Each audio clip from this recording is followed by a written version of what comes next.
اپنے دوستوں سے اکثر کہتا ہوں، کئی دفعہ نا وہ کسی میڈیا کے پلیٹ فارم پہ دیکھ کے نا کوئی صاحب آ جاتے ہیں اور ان کے آنے پر شرمندگی ہوتی ہے. ایک شخص نے وہ 14 گھنٹے کا سفر طے کیا اور بیچارہ بڑے شوق سے آیا ہے، بڑے درد سے آیا ہے. اور کئی لوگ انہوں نے کہیں کیمرے کے پیچھے دیکھا ہے لیکن اچانک ان کی نظر پڑی تو پھر شدت یوں ہے کہ ان کی آنکھوں میں آنسو بھی آ گئے. تو میں کہتا ہوں یار یہ مجھے کیا سمجھ کے آیا بولا. اس کا خیال ہوا ہے کہ میں اسے حضور کے دین کی بات بتاؤں گا، اس کا خیال ہے کہ میں اسے کتاب و سنت سے جوڑوں گا. یہ کیا سمجھ کے آیا؟ کتنا بڑا اس نے مجھے درجہ دیا ہے. یہ سمجھتا ہے کہ میں حضور کے ممبر اور مصلی والا آدمی ہوں. کتنی بڑی سوچ لے کے آیا ہے. اور پھر یہ میری بڑی چھوٹی حرکت نہیں کہ میں پہلے دیکھوں کہ اس کے ہاتھ میں شافر کتنے ہیں اور میں یہ جاتی دفعہ دیکھوں کہ یہ دے کے کیا جا رہا ہے. اس نے اسٹیٹس کیا دیا ہے، بٹھایا کہاں ہے، یعنی اس نے کیا سوچا ہے، اس کی کیفیت کیا ہے. اور یہاں حال یہ ہے، آتے تھے لوگ سیدنا عمر کو دیکھنے، دیکھتے تھے کسی کھجور کے درخت کے نیچے لیٹے ہوئے، دیکھتے تھے ان کی تہمت کئی جگہوں پہ پیبند لگے ہوئے. جب لوٹ کے جاتے تھے تو کہتے تھے عمر تو بدل کر کے سوتا ہے نا تو روڑوں کے بیچ بھی نیند آ جاتی. آپ کے کردار کی خوبصورتی، آپ جب تھوڑا اٹھ کر سوچتے ہیں کچھ چیزوں سے اوپر بڑھ کر، جب کوئی شخص آپ سے دین کی بات سن کے رو رہا ہوتا ہے نا تو وہ تو کہیں اور پہنچ جاتا ہے. لیکن اگر سٹیج کے پیچھے ہی بحث ہونے لگ جائے کہ میرا تو معاملہ کچھ زیادہ تھا، آپ نے پورا کیا ہی نہیں، تو اس آدمی کا وہ جو اس نے ذہن کے اندر ایک ماڈل بنایا ہوتا ہے وہ زمین بوز ہو جاتا ہے. وہ کہتا ہے یار حد ہو گئی، میں نے کیا سوچا تھا، یہاں مان کیا گیا. تو اپنے آپ کو جو لوگ دیکھیے، دو چیزیں بڑی ضروری ہیں، میں نے باتیں زیادہ نہیں عرض کرنی. دو چیزیں بڑی ضروری ہیں زندگی میں، ضرور ان کا خیال کریں. ایک تو زندگی کو با مقصد بنائیں. آپ کو پتہ ہے ڈپریشن اور ٹینشن کے زیادہ مریض امیر گھروں میں ہوتے ہیں، کیونکہ انہوں نے جس دولت کو ٹارگٹ کیا ہوتا ہے وہ اچیو ہو گئی، ان کے پاس آ گئی. جس منصب اور عہدے کا وہ لالچ رکھتے ہیں وہ اب آ گیا. اب اس کے بعد زندگی زیادہ آرام دہ ہو جاتی ہے تو ٹینشن اور ڈپریشن کے مرض بڑھ جاتے ہیں. مقاصد زندگی میں بڑے پیدا کریں، بڑے، اور کچھ بڑا کام زندگی میں کرنے کا ارادہ کریں. دیکھیں اللہ کے رسول صلی اللہ تعالی علیہ وسلم نے فرمایا جس بندے نے درخت لگایا نا زمین پہ، جب تک کوئی چرندہ پرندہ یا انسان نفع اٹھائے گا نا اللہ لگانے والے کو اجر عطا کرے گا. ہماری نا یہ سوچ کبھی نہیں بنتی کہ یار چلو میں نے اپنے گھر کے اندر اتنی محنت کی ہے، اور جو 1.25 کروڑ 1.5 کروڑ کا گھر بنایا اس کے باہر کا بالکل گلی میں پانی کھڑا ہوتا ہے. جس نے اتنا رقم وہاں خرچ کر لی ہے وہ اگر چند ہزار یہاں بھی لگا دیتا رفاع عامہ کے لیے. آپ حضرت سے پوچھ لیجئے گا، لوگوں کو کھانا کھلانے کا بھی بڑا نفع ہے اور لوگوں کا رستہ کشادہ کرنے کا بھی بڑا نفع ہے. لوگوں کے لیے کسی قسم کا بھی احسان ثواب ہم کرتے ہیں، ہمارے یہاں مروجہ طریقے کے مطابق کر دیا جاتا ہے، بڑا اچھا ہے، وہ بھی بڑا عمدہ ہے.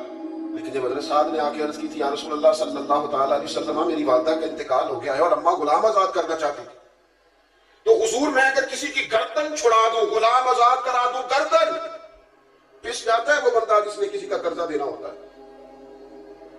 تو یہ معنی اس سے لے لے، اس روایت سے یہ والا معنی کر لے.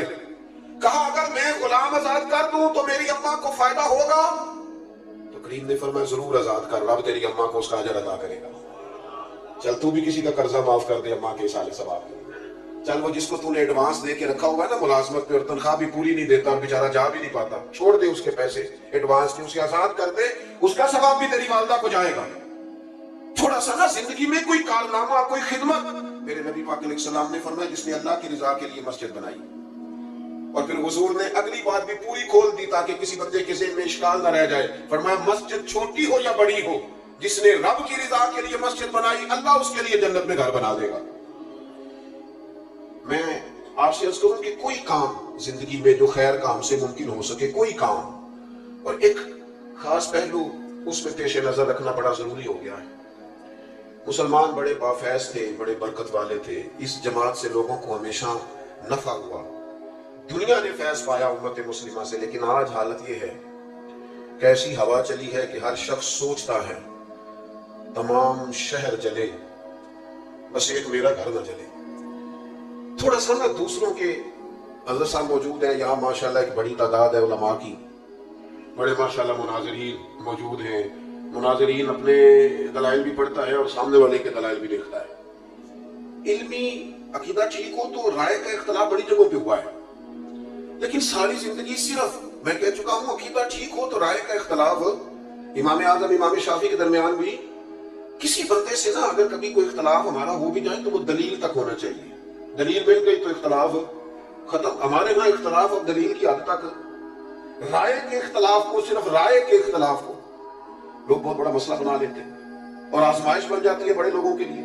میں اب تو کم جگہوں پہ جاتا ہوں, لیکن جہاں بھی جاتے ہیں نا جی, ابھی بھی 2 پرچیاں ہیں میری جیب میں. تو میں کئی دفعہ کہتا ہوں کہ میں پرچیوں والا مولوی نہیں ہوں, کسی مناظر کسی موقع کو دیجیے گا, لیکن ہر جگہ پرچی جو باتیں طے ہیں نا, بالکل 100% طے, ہمارے بزرگوں نے طے کر دی, ان پہ بھی لوگ چاہتے ہیں کہ کوئی نہ کوئی بات کی جائے, کوئی نہ کوئی نیا عنوان چھیڑا جائے. اختلاف رائے ہو جاتا ہے. جو بابرکت لوگ ہوتے ہیں وہ ساری زندگی کسی ایک پہلو پر ہی چیزوں کو طے کرتے نہیں گزارتے, وہ آگے بھی بڑھتے, وہ کچھ کام بھی کرتے. یہ کیا بات ہوگی کہ دیکھیں نا, صحابہ کرام علیہم رضوان کے درمیان رائے کا اختلاف ہوا, لیکن دلیل کی حد تک. حضرت عمر فاروق ممبر پہ تشریف فرما ہے, کوئی حکم دینے لگے, حضرت ابو ایوب انصاری کھڑے ہو گئے, یہ میری بات آپ نے یاد رکھنی ہے. حضرت ابو ایوب انصاری کھڑے ہو گئے, انہوں نے کہا, یا حضرت ابو ذر غفاری, انہوں نے کہا عمر نہ آپ کا حکم مانیں گے نہ آپ کی اطاعت کریں گے. کیا ہوا بھائی؟ کہنے لگے کہ کل جب سب کو ایک ایک چادر ملی تھی تو آپ نے 2 چادریں کیسے لے لی؟ اس کی یہاں تہمت بن سکتی تھی, یہاں کرتا, اور آپ نے کرتا بھی بنایا ہے اور تہمت بھی بنائی, یہ 2 کیسے ہو گئی؟ تو حضرت فاروق اعظم رضی اللہ تعالیٰ عنہ, انسان کو صرف تعریف نہیں سننی چاہیے, اس کے اندر تنقید کا بھی حوصلہ ہونا چاہیے. ہمارے اسلام فرمایا کرتے تھے, دشمنوں کی باتیں توجہ سے سنا کرو, وہ تمہیں نکار دیتے ہیں. وہ ڈھونڈ ڈھونڈ کے وہ چیزیں لاتے ہیں جو تمہارے فائدے کی ہوتی ہیں. غور سے سنے تمہارا مخالف کیا کہتا ہے, لیکن حوصلہ ہی نہیں ہوتا, عادت بن جاتی ہے. اب تو کچھ لوگوں کے بارے میں محسوس ہوتا ہے کہ تنخواہ پہ بندہ رکھا ہوا ہے خوشامد کرنے والا, کیونکہ وہ بیچارہ ادھر ادھر جاتا ہی نہیں, اور ایسی رٹی رٹائی کہانی سناتا ہے کہ جس میں سے محسوس ہوتا ہے کہ نہیں یہ تو طوطا ہے, تو پوری کر کے یاد کر لیں. عزیز بھائی, تنقید کا حضرت عمر بڑے جلالی ہیں, لیکن وہ اپنی ذات کے لیے نہیں ہے. پوری بات تسلی سے سنی اور بڑے علم اور بردباری سے کہا, میرا بیٹا جواب دے گا.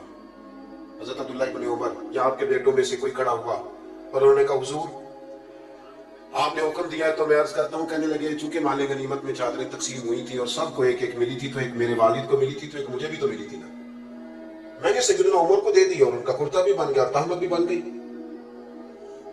اب جو سامنے بیٹھے تھے نا, جنہوں نے اعتراض کیا تھا, انہیں دلیل مل گئی ہے, جواب مل گیا ہے.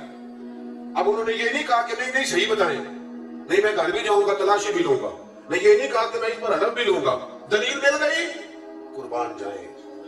یہ ہے بندہ مومن کی شان. فوری طور پہ دوبارہ حضرت ابو ذر غفاری اٹھے اور اٹھ کے کہنے لگے, عمر اب آپ بات کریں, ہم آپ کا حکم بھی سنیں گے اور فرما برداری بھی کریں گے. چونکہ اختلاف رائے دلیل کی حد تک تھا, دلیل مل گئی اور ہمارا اختلاف ختم ہو گیا, بات ختم ہو گئی.